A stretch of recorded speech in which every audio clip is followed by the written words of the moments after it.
Day my sister told me to sit at the kids' table at her own baby shower, the one I planned, the one I paid for, was the day something quietly snapped inside me. Not loudly, not dramatically. I didn't cry in the car or call my best friend from the parking lot. I just felt this strange stillness settle over me, the kind that comes when you finally run out of excuses to make for someone you love.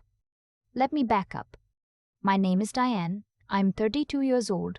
I work as a billing coordinator for a mid-sized healthcare company in Columbus, Ohio.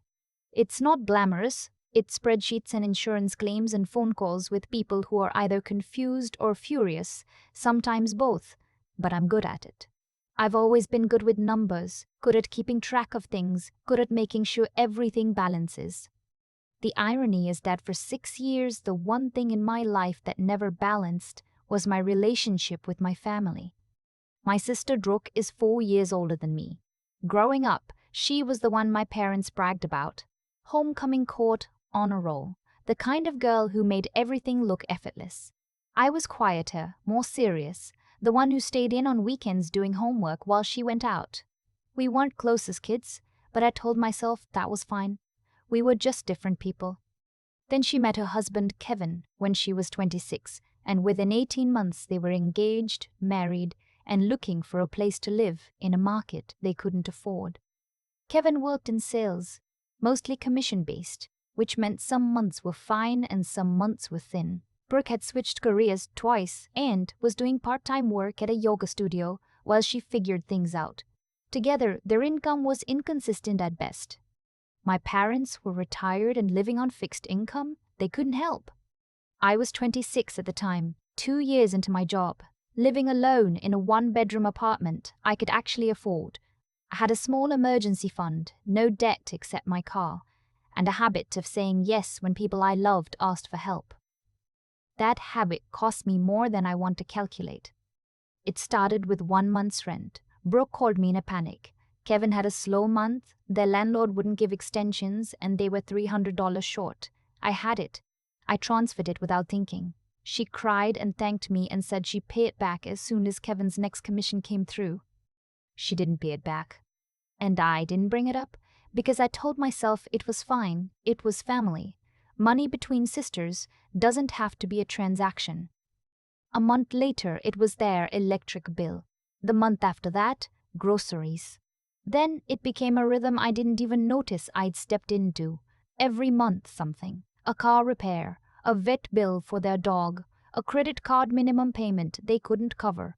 Each individual amount was manageable. Together, over 6 years, I transferred money to my sister or paid something on her behalf more times than I ever tracked. I should have tracked it. I know that now. By the time I was 30, I was covering roughly $1,100 a month in expenses that were not mine. Part of their rent, they'd moved into a 2-bedroom apartment in a nicer part of town, and I was quietly subsidizing the life they wanted but couldn't afford. Kevin struck insurance for 8 months when he had a gap in coverage. 3 months of their phone plan, 2 rounds of home goods from Target when they moved in, just until we get settled, Brooke said. They stayed settled in those towels and that kitchen stuff for years. My own savings had stalled. I wasn't broke, but I wasn't building anything either. Every time I looked at my account and thought about a vacation or a new couch, or just the security of watching a number grow, I thought about the transfer I'd just made, or the one I was about to make, and I told myself I was doing the right thing. That's what family does. You help each other. Here's what I didn't let myself think about. No one was helping me. Not once in 6 years did Brooke ask if I was okay. Not once did Kevin offer to buy dinner or cover a tank of gas or acknowledge in any real way that I was keeping parts of their life afloat. My parents knew, vaguely, that I helped sometimes.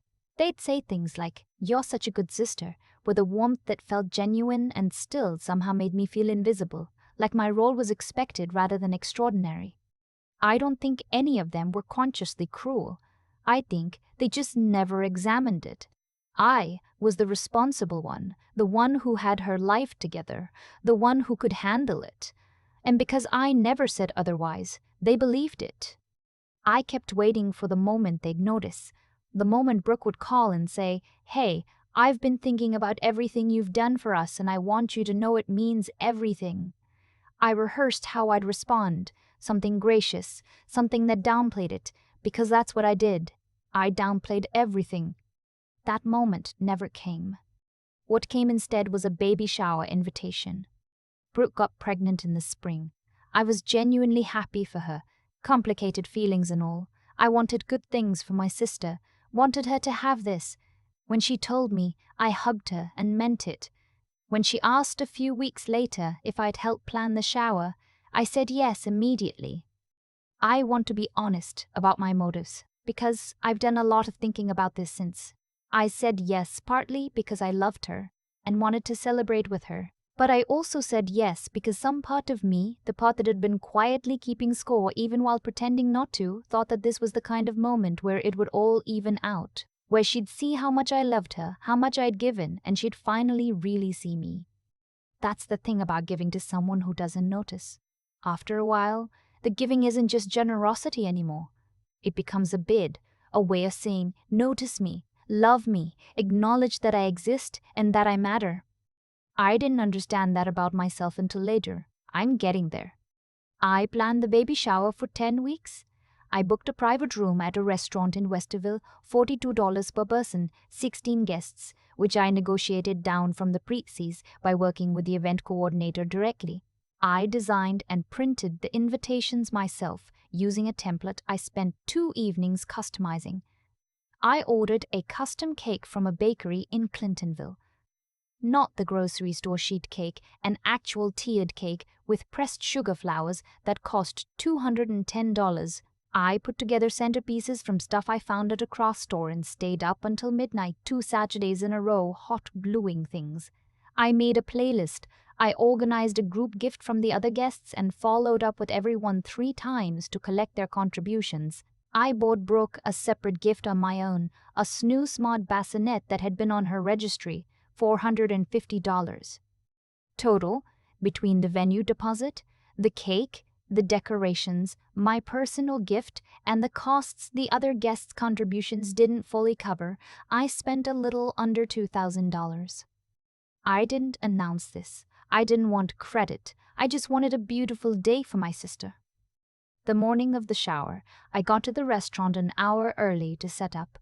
I arranged the centerpieces, tested the lighting, confirmed the menu with the server.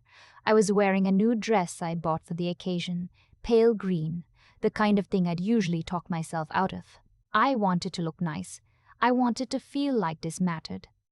Guests started arriving around 11. Brooke came in at 11:15 with Kevin and 3 of her friends from her yoga studio, laughing about something that had happened on the drive over. She looked beautiful, glowing genuinely, the way people describe pregnant women, and you never really believe until you see it. She hugged me at the door and said, "Oh my God, this looks so cute," and then swept past me to greet her friends. I went back to making sure everything was running smoothly. The room had 2 tables. The main table seated 12, Brooke, Kevin, Brooke's close friends, 2 of her co-workers from the yoga studio, her college roommate who'd flown in from Nashville, and my parents. A smaller side table had been set up for 4 overflow guests, 2 cousins of Kevin's who'd RSVP'd late, a neighbor of my parents, and me. I hadn't set it up that way. Someone had moved the place carts. I found out when I went to take my seat and discovered my name was no longer at the main table. I stood there for a second, confused, looking at the arrangement. Then I looked up and caught Kevin's eye across the room. He shrugged, actually shrugged, like it was self-evident and not worth discussing. I walked over to Brooke quietly because I didn't want to make a scene. I said, "Hey, my seat got moved. Can we shift things around a little so I can be at the main table?" She looked at the seating for half a second. Then she looked at Kevin. Then she looked back at me with this expression I can only describe as mildly inconvenienced, and she said, "It's just a seat, Diane. The other table is fine. Don't turn this into a thing on my special day." I remember the specific quality of the silence after that sentence. The way the ambient noise of the room, plates, conversation, someone laughing near the door, continued as though nothing had happened. The way my mother, who was close enough to have heard, was suddenly very interested in her water glass. I said, okay, and I went and sat at the side table. I sat next to Kevin's cousin, whose name I've already forgotten, and I smiled through the first course, and I watched my sister open gifts at a table where there was no space for me, and I thought very clearly, this is the last time. Not an angry thought, not a dramatic one, just quiet and absolute, the way a door closes when the latch finally catches. The shower ended at 2:30. I stayed to help clean up, of course I did, old habits, and then I hugged Brooke goodbye and told her it had been a beautiful day. She said, "It really was, you did great," like she was complimenting a caterer. I drove home. I sat in my car in my parking lot for about 15 minutes without going inside. Then I went upstairs, made a cup of coffee, and opened my laptop. I had a spreadsheet I'd been building for about 2 years, inconsistently, guiltily, the way you keep a document you're not sure you should be keeping. It had dates, amounts, descriptions, every transfer, every bill I'd covered, every time I'd said I'd pay for something and then done it and said nothing. I spent that evening going through my bank statements, going back 6 years. I was thorough. I'm good with numbers. I know how to find things. The total, when I had it, was just over $41,000. $41,000. Over 6 years. In transfers and payments and gifts and contributions that I'd made voluntarily, yes, but that I'd made because a story had been running in my life. The story that said I was the capable one, the reliable one, the one who handled things. And I had never once interrupted that story to ask if it was true, or fair, or sustainable, or something I actually wanted. I sat with that number for a long time. I want to be clear about what I decided that night. I wasn't planning revenge. I wasn't fantasizing about confrontations or public scenes. I was just done. Done with the monthly calculations. Done with the quiet transfers. Done with building someone else's life on a foundation they'd never even looked down to see. I called my bank the next morning and removed Brooke's name from the secondary authorization I'd set up years ago that let her initiate small transfers from a shared account I'd opened when this whole thing started. I transferred the remaining balance of that account into my personal savings. I called and took my credit card off the autopay I'd set up for their streaming services. 3 of them, $17 a month each, which sounds small but adds up to over $1,000 across the 6 years I'd been paying without anyone asking me to stop. I cancelled the standing Venmo payment I'd been making toward their phone plan. Then I wrote a letter, not an angry letter, just a clear one. I said I loved her. I said I was genuinely happy for her and Kevin and the baby. I said I needed to stop being financially responsible for her household, that I should have had this conversation years ago, and that I hoped we could find a way to be close that didn't involve me subsidizing her life. I mailed it because I knew if I texted or called, she'd talk me out of it, or cry, and I'd retreat. The response came 4 days later, and it was not gracious. Brooke called me 3 times in one afternoon. I let the first 2 go to voicemail. The first message was hurt and confused. "I don't understand where this is coming from. I thought we were fine." The second was angrier, the edge in her voice I'd heard a few times over the years when things didn't go the way she expected. The third I picked up. She said she couldn't believe I'd do this right before the baby came. She said she'd always known I had issues with her success. She said Kevin was stressed and this was making everything harder. She used the phrase "going behind my back" to describe me canceling payments I've been making with my own money from my own accounts. I let her finish. Then I said, "I don't have issues with your success, Brooke. I've been funding your success for 6 years. I think it's time you fund it yourself." She hung up. My parents called the next day. My mom was gentle but clearly on Brooke's side. She said things like timing, and she's pregnant, and can't you just let this go for now? My dad was more direct. He said I was being selfish. I told him I'd spent $41,000 on his other daughter's household over the past 6 years, and I asked him if he thought that sounded selfish to him. He was quiet for a moment. Then he said that wasn't the point. I said, I think it might actually be exactly the point.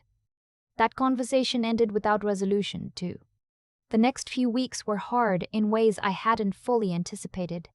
Not because I doubted my decision, I didn't, not really, but because the silence from my family was different from any silence I'd experienced before. It had weight.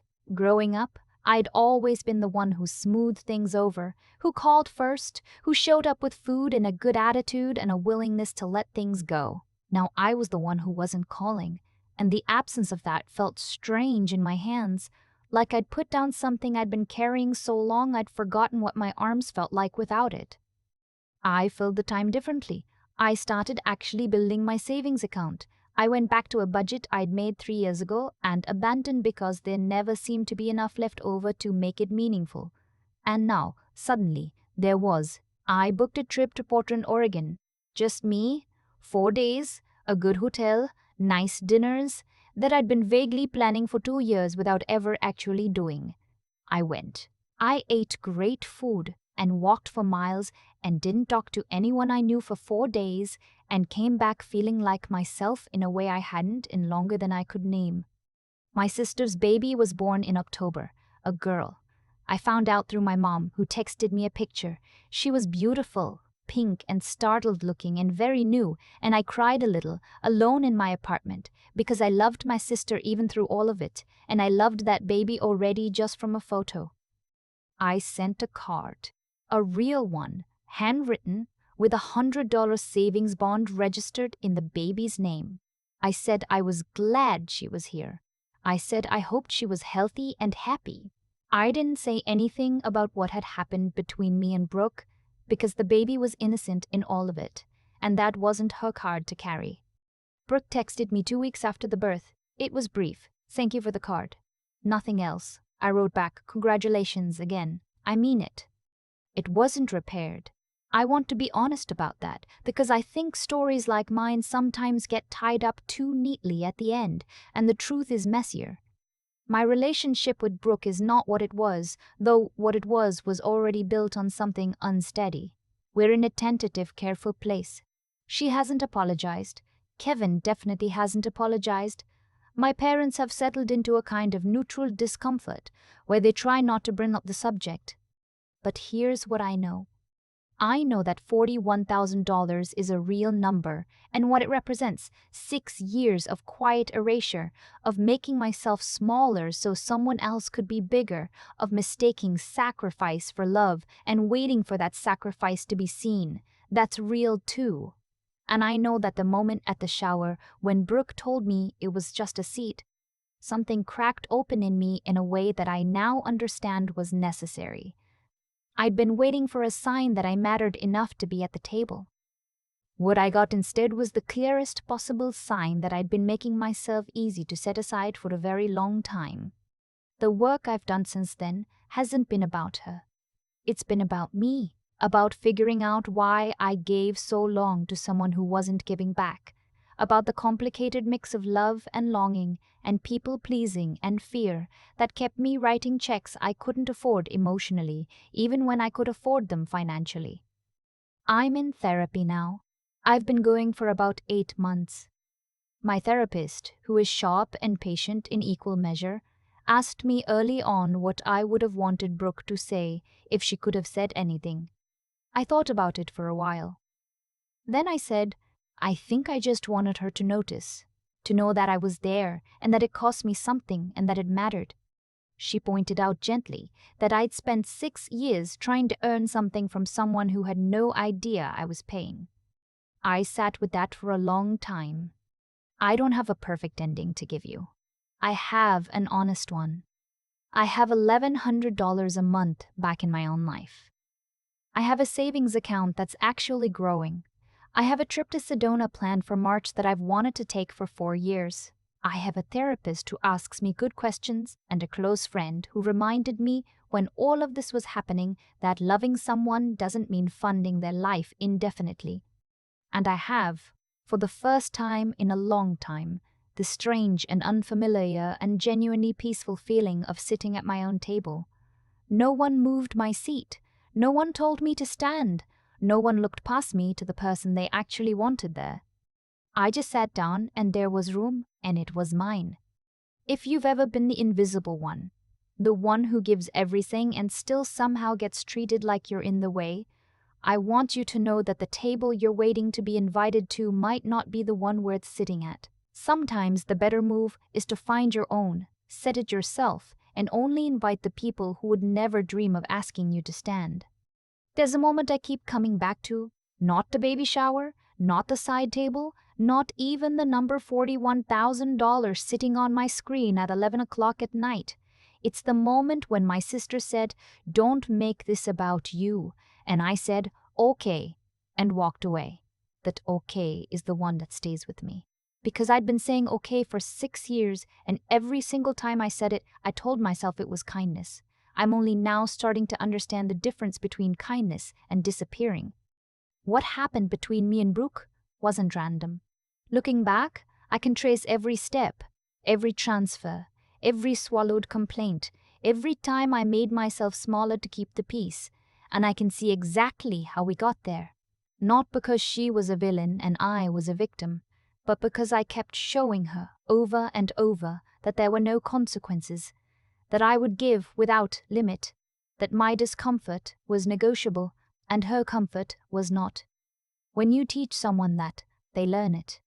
That's not cruelty, that's just cause and effect, playing out slowly enough that you don't notice until you're sitting at the wrong table at a party you paid for. The thing I had to reckon with, and this took months and a good therapist and more honest conversations with myself than I was comfortable having, is that I'm not just responsible for what I gave, I'm responsible for what I allowed. There's a version of integrity that I thought I had because I never lied, never cheated, never did anything I'd be ashamed of. But real integrity, I've come to think, includes being honest about your own limits. It includes telling the truth about what you can and can't sustain, even when that truth is uncomfortable, even when it disrupts the story everyone around you has gotten used to. I wasn't living that. I was performing generosity while quietly resenting the performance, and that gap between what I was showing and what I was actually feeling was its own kind of dishonesty. What finally moved me wasn't anger, it was clarity. And clarity, I've learned, requires a certain kind of courage that doesn't announce itself. It doesn't feel like strength in the moment. It felt, that night with my laptop open and 6 years of bank statements in front of me, like something cold and necessary. Like finally looking directly at something I'd been letting sit in my peripheral vision for years. That's the harder thing, not the confrontation, not the cancelled transfers, not even the letter I mailed, but the decision to stop looking away, to sit with what was true even when what was true was painful and implicated me as much as it implicated anyone else. I didn't fix everything by cancelling a Venmo payment. Brooke and I are still in the careful, uncertain place we've been in since. My parents still get quiet when her name comes up around me. None of that resolved cleanly. But I'm sitting at my own table now, one I set myself, with room for people who see me. And for the first time in longer than I can remember, I'm not waiting for someone to notice I'm there. That's not a small thing, that's everything.